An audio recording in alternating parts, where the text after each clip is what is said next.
Welcome to Project U. This podcast explores how integrating change into your life can produce the best in health, longevity, and performance.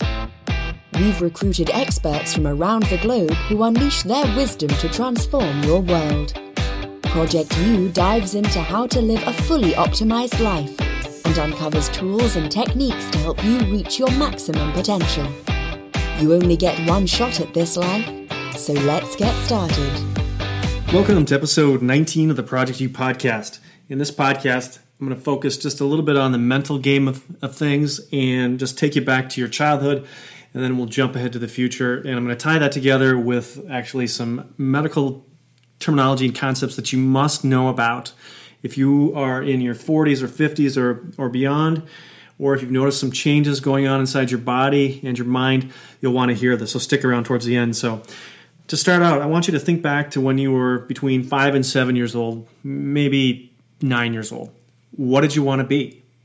I wanted to be a firefighter, astronaut. I don't know if the two things can be combined together as an astronaut firefighter, but that's what I wanted to be. And whatever you wanted to be, I am confident that undoubtedly you had tons of encouragement. Your family, your friends, your playmates, your siblings most likely just wholeheartedly encouraged you in that direction, to dream big, to think big, and to pursue your dreams.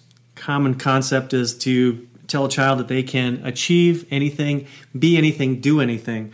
Now fast forward to, say, your late teens, early 20s and 30s.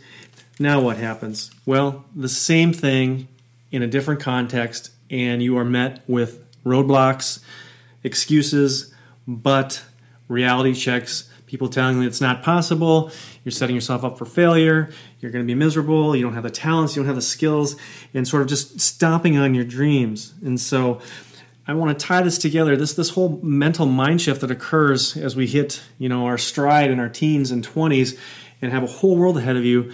There's a whole mental shift that happens in society where people who are older, and sometimes people the same peer group, tell you that it's not possible.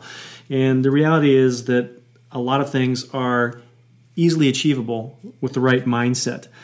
This kind of ties together with what I want to talk about in this podcast, and I've got several episodes and experts coming on in the near future to talk about another cognitive shift that occurs starting probably in the 40s, definitely in the 50s and beyond. But the term that we use as healthcare providers is MCI, and it's mild cognitive impairment. MCI is a reality. The statistics now show a significant portion of adults as they hit their later years will be demented. And the statistic rapidly jumps up as people approach their 70s and 80s, vast majority being demented in some form or the other. And you're all familiar with Alzheimer's, which is a fatal disease, and that the incidence of that is increasing. So there are some strategies and some simple things and some not so simple things that I want to share with you in the coming months about how to, number one, figure out if this is happening to you. Number two, what to do about it, because there are some very simple yet powerful things that can be done on a daily basis in terms of lifestyle, diet, and sort of mental exercises that really can stave off or even reverse mild cognitive impairment. Mild cognitive impairment is just the stepping stone of dementia, and it's a starting point. And once the horse is so far out of the gate, it's really hard to pull it back in. I hate to use that analogy, but it's really true. And so I'll save the nitty-gritty details of how to approach that and evaluate that, because it's going to take several episodes on the podcast and also on the blog to really kind of get into it and walk you through it. It's not complicated, but I just want to make sure that you can understand it and apply it, because it's so powerful in assuring that your dreams of childhood and early adulthood can be carried out and met, because you need the mental fortitude, the mental presence to achieve these dreams, to make them become a reality. So one last question I want to ask you is, are you happy?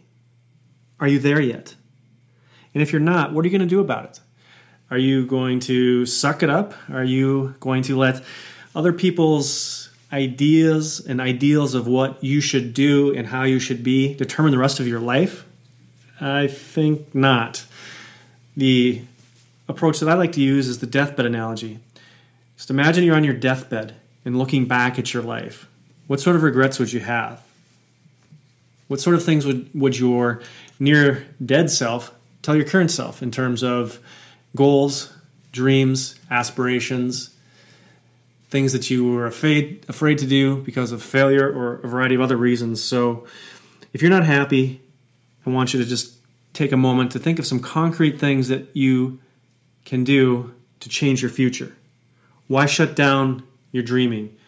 It was a powerful tool when you were growing up through your childhood years and teen years. Why not reinfuse life with some of that same imaginative dreaming? It's a powerful force, and I know that it'll get you to the next level. Thanks so much for listening. As promised, the Men's Health 1.0 course is now live on Udemy. That's udemy.com. You can find it over there, and I'm going to put it on the blog as well, but haven't worked out the technology part of that thing.